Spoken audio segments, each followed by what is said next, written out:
I remember the sound of the envelope tearing. It was thin, corporate white, with a bright pink border. Something cheerful, meant to be funny. I didn't think much of it at first. It was the Friday before Mother's Day, and Trevor, my boss, was making his usual rounds with that smug grin, handing out cards like a game show host. He always played up the office family vibe, though everyone knew he was the kind of man who smiled with his teeth, not his eyes. He handed me mine last. "For our office, Mom," he said with a wink. "You especially deserve this one." People were watching. Some laughed already, as if they knew the punchline before I even opened it. I slid my finger under the flap and pulled out the card. It had a cartoon on the front, a tired-looking woman surrounded by paperwork and spilled coffee. Inside, in bold black print, it read, "To the office mom, who never had a real man." The laughter hit immediately, loud, unfiltered. A few people clapped. One guy whistled, and I just smiled. That kind of smile you wear like armor. That smile you give when your body is still, but your chest is burning. I looked up, made eye contact with no one, and tucked the card into my desk drawer without a word. Then I turned back to my screen and kept typing. They laughed harder for a second, like they thought I was being a good sport. But inside, I was humiliated.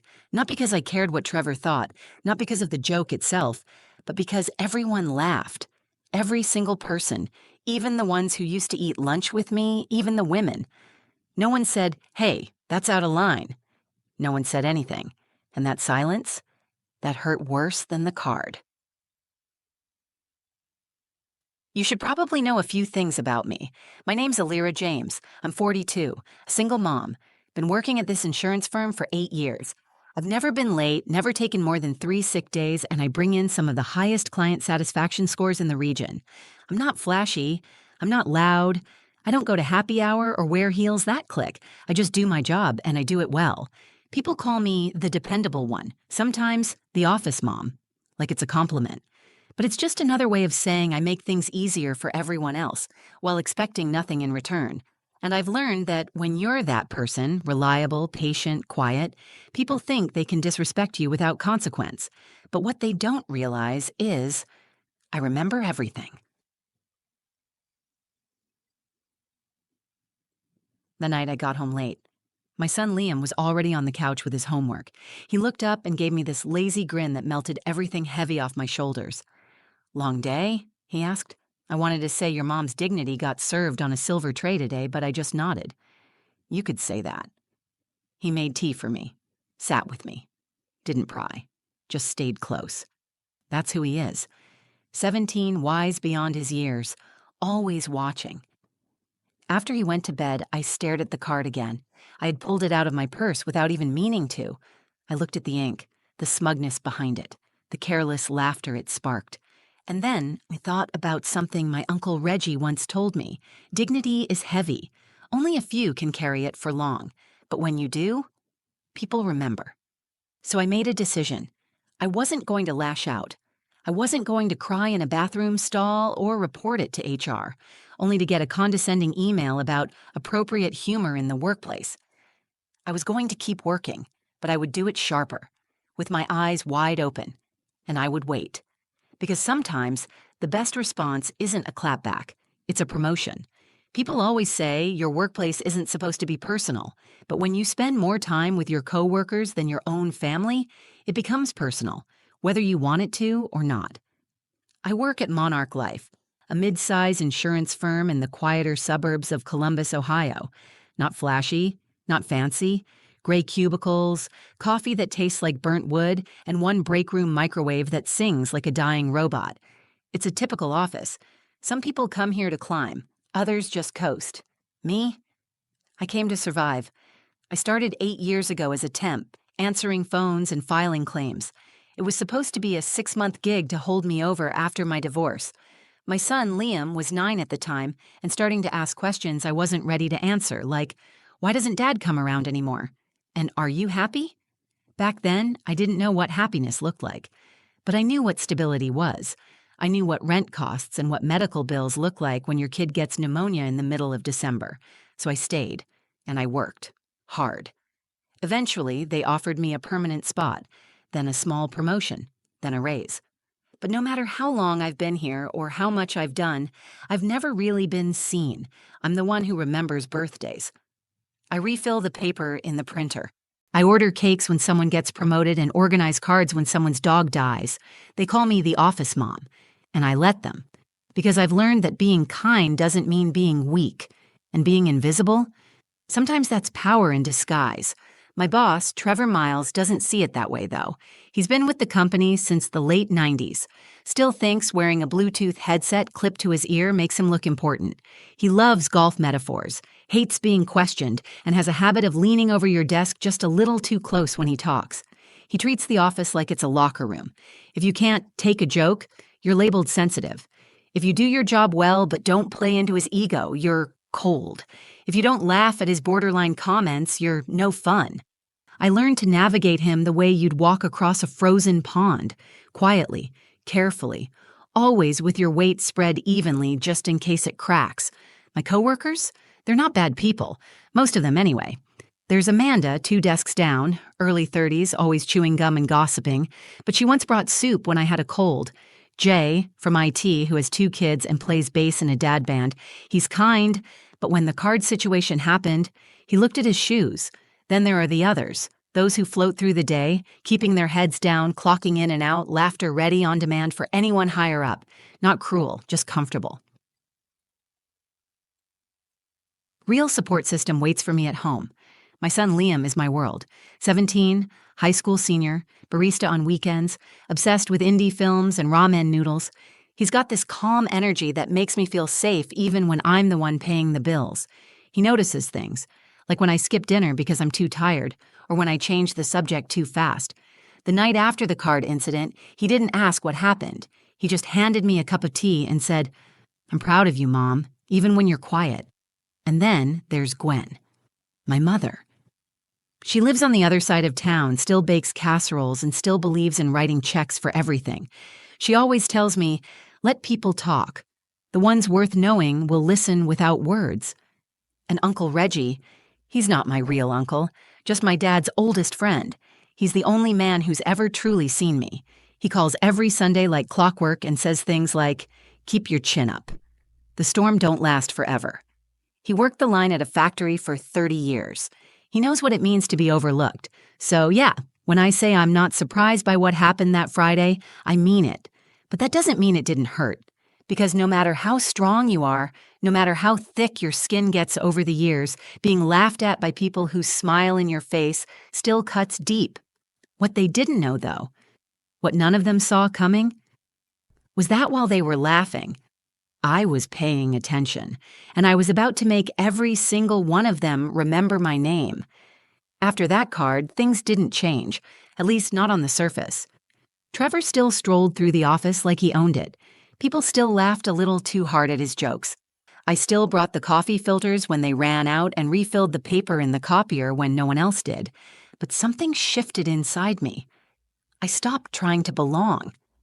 That card wasn't just a joke. It was a spotlight, a way of saying, "We see you, but not as a person. Just as a joke we know won't talk back." And the worst part? They were right. I didn't talk back. I didn't report it. I didn't call HR.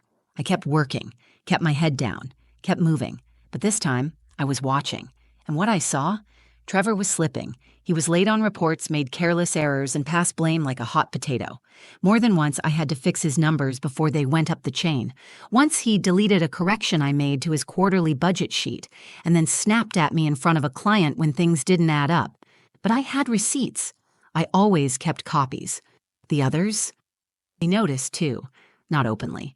But I saw how Amanda's smile faded faster when he walked past. How Jay in IT started saying, "I'll email you," instead of stopping by. How even the receptionist, Tasha, stopped laughing at his dumb Bluetooth jokes. Something was rotting in the middle of the office, and nobody wanted to be near the smell. Around that same time, the rumors started. Whispers in the break room. Slack messages with half-finished sentences. "Did you hear they're restructuring upper management?" Apparently corporate's flying someone in from Chicago. Trevor's name came up in the audit. Might be some financial inconsistencies. No one said anything directly, but the energy shifted. You could feel the tension tighten around the cubicles like a rubber band about to snap. And me? I stayed late, not to prove a point, not to get praise, but because I was preparing.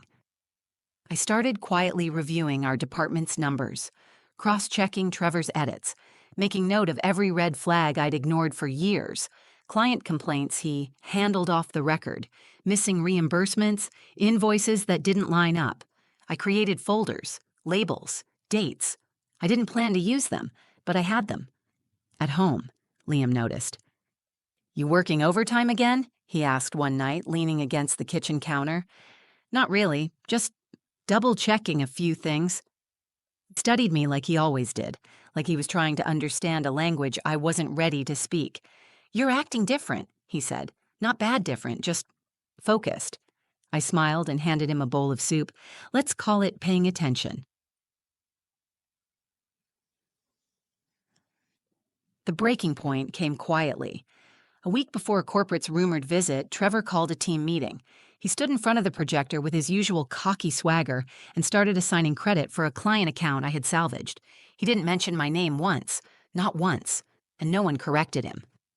That night, I stayed in the office until 9:30 p.m. I pulled the full email chain from that project. Every communication, every revision, every note I'd made that had turned a $3,000 loss into a $28,000 annual account. I printed it all, made a packet, labeled it, filed it. Then I locked it in my drawer and went home. Not angry, not bitter, just ready. People say silence is weakness, that if you don't fight back, you're letting them win. But they don't understand what kind of power lives in restraint, in the stillness between humiliation and revenge. I wasn't staying quiet because I had no voice. I was staying quiet because I was building one. By the time corporate announced their visit, everyone was tense. Even Trevor started wearing ties again, coming in early, shaking hands like a politician. But it was too late for him, because I had been invisible long enough to see everything. And what they all missed in their scrambling, their whispering, their panicking, was that I wasn't scrambling at all. I was waiting. And when the moment came, when everything tipped, I wasn't just prepared. I was unshakable. There's a certain calm that comes after humiliation. Not peace, exactly, but a clarity. Like when the fog lifts and you can finally see the path you didn't know you were walking all along. That's where I found myself. Calm. Focused, watching. After the Mother's Day card incident, I stopped hoping for fairness. I stopped wishing for respect from people who confused my silence with submission. I wasn't chasing dignity anymore. I was owning it. So while Trevor strutted around the office pretending to be indispensable, I was preparing for the day corporate finally turned their gaze on our quiet little branch. And I wasn't alone in feeling the shift. People were nervous. You could tell by the way the laughter died quicker, the way Slack conversations dried up, the way folks started actually locking their screens when they got up from their desks. I didn't feed the gossip. I didn't play detective or try to uncover anything. I already had everything I needed. Each night, after Liam went to sleep, I stayed up for another hour, not just doing work, but studying it. I reviewed financial reports filtered through outdated client feedback and pulled together data I'd once assumed no one cared about. I didn't realize it at the time, but I was building a narrative, a quiet, undeniable story about who was really keeping that branch alive. Every number I corrected, every mistake I fixed behind the scenes, every quiet contribution that was never credited, I had all of it, documented, stamped, time-stamped. Then came the email. Subject line, Regional Leadership Visit, May 12th. It was from corporate, formal, cold, the kind of email that makes your stomach tighten, even if you haven't done anything wrong. The moment I saw it, I knew this was it. Trevor went into overdrive. He started calling last-minute meetings, passing out new strategic goals, and snapping at people for things he'd ignored for years. His desperation was showing, and for the first time, everyone could see it. I didn't flinch. In fact, I did something no one expected. I started leading, quietly. Amanda forgot how to pull a report one morning. Trevor barked at her in front of everyone. I walked over after he left and said, "Here. It's just this filter setting, see?" She looked at me like I was a stranger. Why didn't you take credit for the Jackson account? That was all you, wasn't it? I smiled. Credit's loud. Proof is louder. By the time the day of the visit arrived, I had prepped my team, without ever announcing myself as a leader. I helped Tasha at the front desk clean up the welcome materials. I coached Jay on how to present the back-end systems more clearly. I quietly reorganized the monthly metrics board so that the actual numbers spoke for themselves, and not Trevor's cherry-picked versions. Trevor had no idea what was coming. He was too busy trying to polish a mess that had been rotting under his feet for years.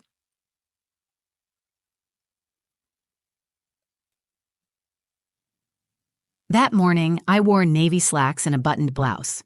Nothing flashy. Just sharp enough to say, I'm here and I'm not afraid of being seen. At 9:03 a.m., the conference room door opened. A tall, composed man in a tailored gray suit walked in, flanked by two assistants, Micah Rollins, early 30s, the new regional director. He looked around with quiet precision, like someone who had already done his homework and was now just confirming what he knew. Trevor puffed up immediately, hand outstretched.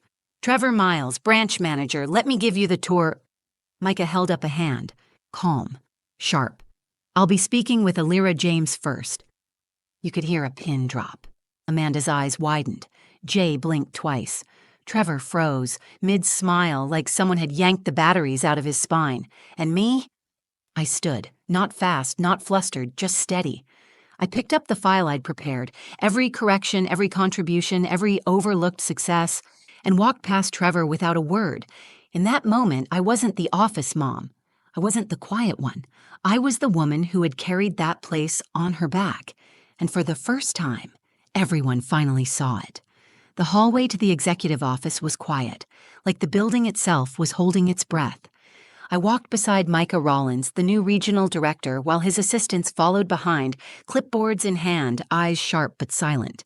He didn't say much at first, just a simple, "Thank you for meeting with me," and a glance that said he already knew more than he was letting on. We stepped into the glass-walled meeting room. He closed the door behind us. No cameras, no eyes, just a long oak table between us and 8 years of silence I was about to break. I sat down and slid the folder across the table. Everything you need to understand this branch, I said. It's all here. Micah raised an eyebrow, then opened it.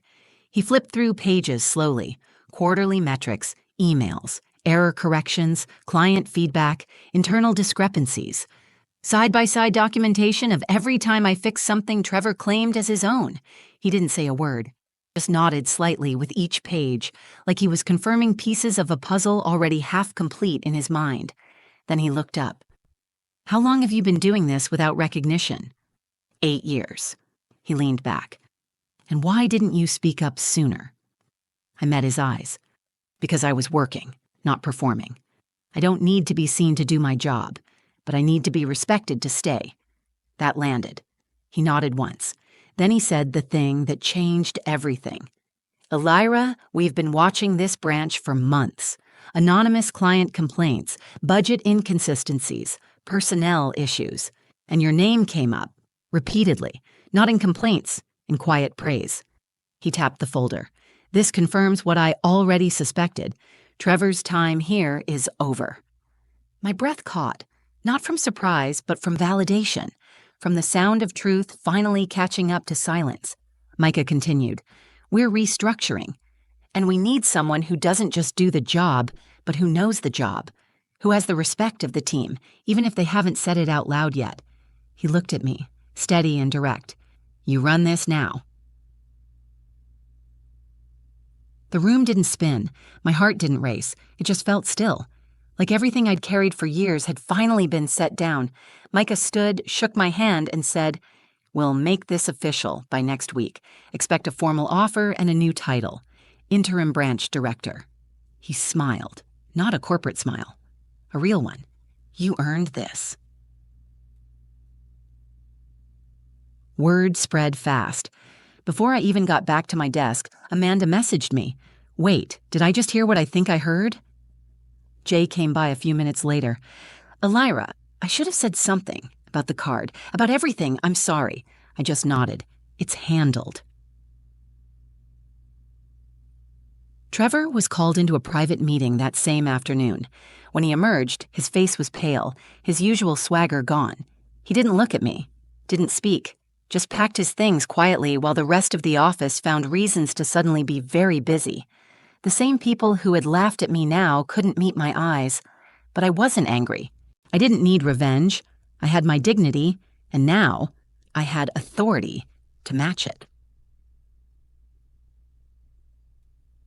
I gathered my things and stepped into the director's office for the first time, not as a guest, not as a placeholder, but as the one in charge. I closed the door behind me, sat at the desk, let my fingers trace the grain of the wood. The seat was still warm. I looked out through the glass walls at the people who used to overlook me, and I smiled, not the forced kind, not the armor, a real one. That evening, I got home later than usual. Liam was in the kitchen, microwaving leftover pasta. He turned and said, "So, you look different." "Do I?" He grinned. "You look like someone who stopped asking for permission." I hugged him, tighter than usual. "They finally saw me, baby." He just nodded, proud. "They're late." The Monday after Trevor left, the office felt different. Not louder, not quieter, just lighter. Like someone had finally opened a window that had been sealed shut for years. Nobody said his name, not directly, but everyone felt his absence. I didn't rearrange everything overnight. I didn't bark out new rules or change the paint color in the conference room. I just walked in like I always did, on time, steady, present, and got to work. The only difference now, people were watching. But this time, not because they were waiting for me to slip or laugh behind my back, they were paying attention. Listening, because the woman they thought would always stay in the background had stepped into the spotlight without ever asking for it. There were small moments that told me the shift was real. Amanda brought in donuts the first Friday of my leadership and quietly left them on my desk with a sticky note that read, "Thank you for not quitting and for showing us what quiet strength looks like." Jay asked if I'd be open to weekly process improvement meetings. He said, "We want to do things right now, not just fast." Even Tasha from the front desk started asking for career advice, not because I demanded respect, but because I'd earned it long before I ever had a title. Outside the office, things were quieter. I still had dinner with Liam every night, still folded laundry during his film rants and quizzed him for finals while he rolled his eyes and smiled. But one night, he came into my room with a printout in his hand. A college acceptance letter. "I got in," he said, eyes wide. "Full scholarship, marketing and media." I stared at the paper, then at him, my baby, the same boy who used to fall asleep on my lap during conference calls, the same boy who hugged me the night I cried alone in the bathroom after losing a bonus to someone less qualified. And now, he was leaving, spreading his wings, flying with a confidence I hadn't had at his age. "You did it," I whispered. He hugged me. We did. And that weekend, I went to see my mom, Gwen, who was busy icing lemon bars in her tiny yellow kitchen. I told her everything. The card, the silence, the promotion. She didn't flinch, just smiled that half smile she gives when she knows something before you do. "I told you," she said, tapping my wrist with a powdered sugar finger. "Let people talk. Truth doesn't need a microphone." Later that night, I sat outside on the porch with Uncle Reggie. He poured us each a glass of sweet tea and said nothing for a while, just stared out into the dark. Then, in his usual gravel voice, he said, "Sometimes the mountain moves, and sometimes the woman becomes the mountain." I didn't say a word. I just smiled and leaned back, letting his words settle like they always did. People often think power is about volume, the loudest voice, the boldest presence, the person who walks in and takes up space like they're entitled to it. But I've learned that real power, quiet power, doesn't have to ask for permission. It doesn't need validation or applause. It shows up every day. It does the work. It listens. It learns. And when the moment comes, it doesn't explode. It rises. I kept the Mother's Day card. Not because I'm sentimental, but because it reminds me of who I used to be and how far I've come. It reminds me that sometimes the world won't hand you your worth. You'll have to show them. Every woman out there who's been overlooked, underestimated, or laughed at for staying composed, I see you. Keep going. Because one day the same people who ignored you will be forced to acknowledge you. And when they do, smile. Then keep working. Not for their approval, but for yourself, because you've always been enough. They're just late to the party. If this story meant something to you, if you've ever been the quiet one in the room, the overlooked one, the one who stayed calm while everyone else got loud, I want you to know you're not alone. And if you felt something while listening, if it reminded you of someone strong in your life, or maybe even yourself, take a second to let me know in the comments. I read every single one. Like this video if it made you feel seen. Share it with someone who needs a reminder of their worth. And if you're new here, subscribe to the channel. We tell real stories about quiet strength, dignity, and rising up when no one expects you to. Because sometimes the best way to change the world is to quietly show them who you really are. Thanks for watching. I'll see you in the next one.